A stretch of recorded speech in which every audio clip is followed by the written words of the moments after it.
从前的日色变得慢，车、马、邮件都慢，一生只够爱一个人。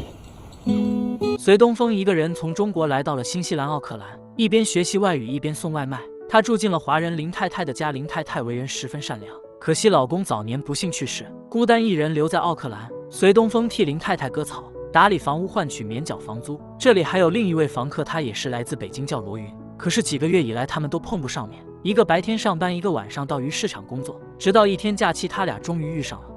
隋东风第一眼就喜欢上罗云。我怎么看你那么眼熟啊？咱们俩是不是在哪儿见过？我看你也挺眼熟的。我也想起来了，你那会儿穿个军装，你们乐队的人拿着乐器盒子，一上车特别站眼。那就正式认识一下吧。我叫罗云，我叫隋东风，我是风，你是云，咱们俩这就叫风云际会。原来他俩的缘分在国内早已经开始，现在在异国他乡又一次相遇，缘分巧妙地将两人牵在一起，两人的感情迅速发展起来。他们一起合奏音乐，一起骑住单车去买菜。假日里，俩人开着车准备出海观鲸，在停车场遇到一个小混混欺负罗云，隋东风二话不说就出手，噼里啪啦地揍了小混混一顿，一帮人都被带到警局。这次鲸鱼是看不到了，可就看了一场自由搏击。隋东风看到罗云的手因为工作皮肤都裂开了，就给他买了一大堆的护肤品。这夜罗云来到隋东风的房间，叫他帮自己擦护手霜。虽然罗云曾告诉隋东风自己是有男朋友的，可此时此刻隋东风也管不上那么多了。他们过了温馨浪漫的一夜。第二天早上，隋东风向罗云求婚，罗云一口拒绝了，他说自己运气不好，不想连累人。隋东风毫不介意，还说那就更应该跟他结婚了，因为自己运气好，嫁给他就能转运。罗云最终决定把选择权交给老天爷，他带隋东风到一家赌场，靠赌局来决定自己是否嫁给他。罗云将1000块钱全部压在了自己最喜欢的鲸鱼上面，如果赌赢了，他就答应嫁给他。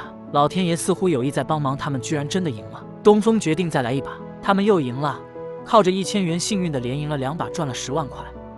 两人在林太家里举办了简单的婚宴，三人吃着火锅，喝着酒，林太太也成了他们唯一的客人和的证婚人。罗云和隋东风觉得无比幸福，东风承诺会让云过上幸福的日子。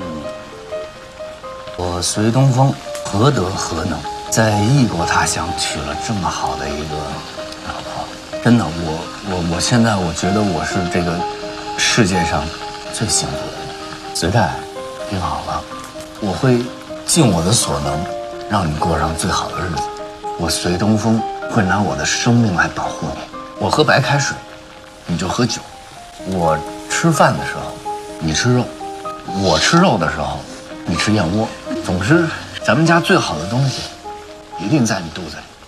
林太太突然触景伤情，想起自己那段刻骨铭心的爱情，可惜丈夫早已离世，将她一个人孤零零留在这世上，伤感地说：“如今你为什么要丢下我一个人？半路上留下的那个人，你为什么要留下我一个？别喝了。”他听到这句话，罗云忍不住若有所思，他似乎在担心有一天会留下隋东风在半路自己先行离去。隋东风认为有了房子和事业，罗云就会有安全感，所以懂厨艺的他想要开一家中餐馆。可是奥克兰的租金太贵，在林太太牵线搭桥下，他俩到克莱德这小镇盘下了一个餐馆，并买下了一栋住宅。虽然地处偏僻，周围空旷，但是新婚夫妇二人却很喜欢这里宁静的生活和美丽的景色。两人满怀期待地一起布置新家，然后躺在房前的草坪上计划着未来。可是咱俩那英文也不够使啊。咱们先在前台找个洋妞，偷着学呗。这里的风景很治愈，积压在罗云心里多年的恐惧似乎也在渐渐消散。他们聘请了一名当地女孩 Melinda 作为服务生。Melinda 为人乐观，性格活泼开朗，喜爱自由自在的生活。赚够了钱便离开，满世界的跑，然后又回来打工赚钱。云家馆子开业后，餐馆的生意变得越来越好，他们三人相处像家人那样融洽。隋东风经常捉弄 Melinda， 隋东风教他妈的是代表谢谢。当罗云把所有的小费都给了他时，他居然抱着罗云说：“他妈的，他妈的 you。”他妈的 you。 三人就这样在平凡的生活中自找乐趣。这天，一个小孩进来要一杯水给狗狗喝，这是一只流浪狗，名字叫 Blue。因为自己的母亲过敏不能收养他，隋东风因为妻子喜欢狗便收养了他。罗云告诉 Melinda， 他小时候就很喜欢鲸鱼，而且经常梦见他。Melinda 说梦见鲸鱼就意味着缺乏安全感，需要被保护。隋东风知道妻子喜欢鲸鱼，于是便托 Melinda 花了300件春卷的价钱，为她定制了一张鲸鱼海报。当两夫妻在亲热时，你输了不能来这步。懂人性的狗狗 Blue 也会很懂事的乖乖离开，不去打扰。这一年，罗云怀上了孩子，夫妻2人欣喜若狂，非常高兴，等了多年，终于可以怀上了。他俩带着 Blue 在大树下晒太阳。罗云问隋东风是不是打算开一辈子餐馆，隋东风完全没听懂罗云的意思，告诉罗云多挣几年钱再说吧。然后话题又转回日常生活的琐碎事上。他提醒罗云要给母亲打电话，告诉她怀孕的好消息。你妈没敢跟你提，背地里跟我唠叨多少回，介绍那一生跟我有病似的。今天罗云收到 Melinda 寄来的明信片，信里是他一路上的所见所闻。琳达的自由自在让罗云很是羡慕。罗云正在回信告诉对方这里一切安好，以及自己怀孕的好消息。这天晚上，布鲁突然把睡梦中的隋东风吵醒，带着他来到了浴室。原来罗云在哪里晕倒了，小孩流产了，幸好有 Blue， 否则连大人也很危险。隋东风本来还想隐瞒罗云的病情，可罗云都知道了真相，他知道自己以后很难再怀上孩子。隋东风安慰他说，只要有你有 Blue 就足够了。这晚餐馆来了一个醉客，吃了饭喝了酒耍赖不结账，罗云拦在门口想要阻止，要醉汉付钱。Melinda 发现醉汉的腰间背着枪，拼命拦着，气冲冲来到隋东风，大声喊他妈的，并做出对方有枪的手势。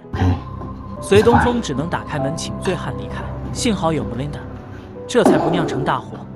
罗云从餐馆出来后，云还是全身发抖，又一次感受到死亡临近的恐慌。他问隋东风能不能把餐馆卖了离开这里，在这里日子确实有些许单调。隋东风向罗云保证，趁着现在生意好，他想再努力多挣点钱，然后便去过一过 Melinda 的日子。罗云依偎在风的肩头，说出了自己的心里话：房子和生意都给不了安全感，只有你才能给我安全感。他问隋东风，如果没有我，你想过什么样的日子？隋东风毫不犹豫地回答道，有你的日子就是我想过的日子。不久后，布鲁生病了，医生说布鲁是直肠癌晚期，已经没法治，应该活不了多久。看着一天不如一天的 Blue， 夫妻2人心疼不已。对于他们来说， Blue 就是他们的家人。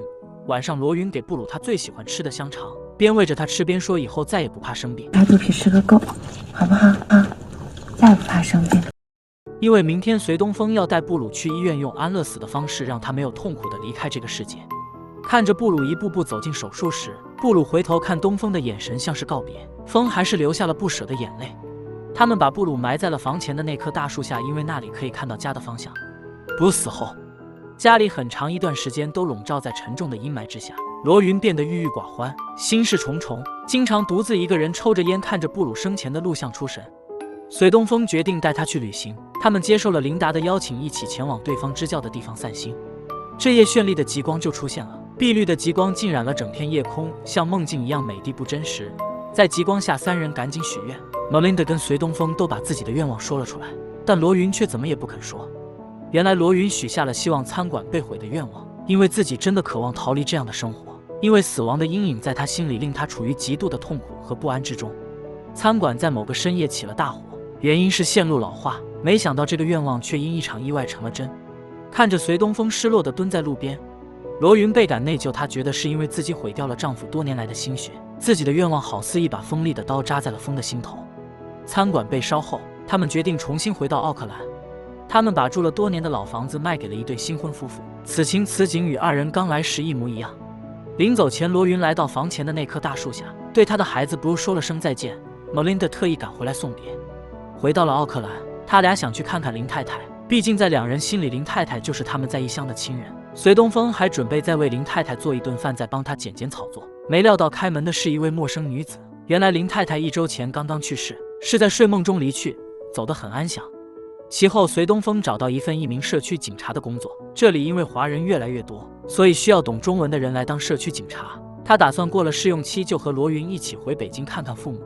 然而在这天，隋东风接到了医院的电话，原来罗云病情开始恶化，越来越大的肌瘤把他的心脏压成了薄块，医生下了一个令人绝望的诊断。此时的罗云已经病入膏肓，化疗和治疗已经不管用了。手术前一天晚上，隋东风抱着心爱的妻子，他忍不住心痛到泪流满面。2人心里都明白这场手术的风险极大，可能会昏迷几个小时或者几10个小时，甚至永远醒不来。隋东风安慰着云，让他不要担心，可自己内心却非常害怕。罗云却显得很是平静，他反过来安慰隋东方要好好活下去。以前可不讲究文件，如果手术不顺利的话，就让我走吧。最后罗云还是走了，他在麻醉状态下睡了8天，然后就离开了。隋东风每天对着罗云的照片，希望他能回来再见一面。这天罗云好像真的回来了，他告诉罗云自己一直等他回来。我答应过你的事儿，你放心吧。罗云抱了隋东风一下之后，便说自己要走了，在门前再提醒东风。到了克莱德，想着去看看莫琳达。隋东风拿着一双鞋追了出去，可罗云已经消失得无影无踪。第一站，隋东风带罗云回到了克莱德。风和琳达来到了那棵老树下，隋东风埋下了云的骨灰，这样他和波可以做个伴，彼此就不会再孤单了。这时 Melinda 告诉隋东风，罗云跟他说过一些悄悄话。当时云在极光下许下的愿望是希望饭馆毁了。罗云认为两人是被生意困住，他很想隋东方过一下 Melinda 的生活，可愿望实现后，他才意识到自己有多么自私。云没有勇气告诉隋东风，于是他拜托琳达等自己死后再把一切告诉风。原来罗云很长一段时间都生活在极度痛苦和惶恐之中，她一直被死亡的阴影困扰着。为了不让心爱的丈夫和自己一起承担这份痛苦，她选择隐瞒，把所有心事都深深地埋在自己的心底里。罗云拜托 Melinda 告诉隋东风，如果有下辈子，他早早便会站在路口等隋东风，他还想成为他的妻子，而且还会做得比现在好。得知此事的隋东风哭得泪流满面，不但没有怪罗云，只是自责当时自己为什么没看出来。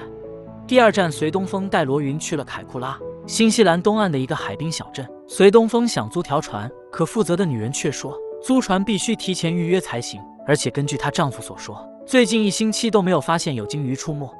隋东风只能求对方帮帮忙。女人得知风是为了帮妻子了却心愿时，她同意了，并让自己的丈夫开船载着风出海。船主告诉隋东风，无法预测鲸鱼出水的时间和地点，这一次不一定能够看到鲸鱼。他反倒有兴趣听听隋东风的故事，反正有的是时间。隋东风向船主讲述起他与云的爱情故事。听完故事后的船主若有所思，他拿起对讲机对岸上的妻子说了句我爱你。这时一条鲸鱼也好像听见了他俩的故事，从海面上奇迹般的出现了。看到这一幕的风很兴奋，心里默默念道，小云，鲸鱼来接你了。紧接着风小心翼翼拿出了准备好的第2份骨灰，面对波光粼粼的大海，他将骨灰全部倒在了手心，任由它随风飘向大海。第3站，隋东风带住云回到了云北京的娘家。云的父母告诉隋东风，原来罗云是一个早产婴儿，医生说他心脏没长好，活不过20岁。这些话都让小云听见了，也导致他日后缺乏安全感。云的母亲很感谢东风，他认为小云这10几年的生活是东风从老天爷手里要过来的，可在隋东风的心里，这10几年的人生又何尝不是小云给的呢？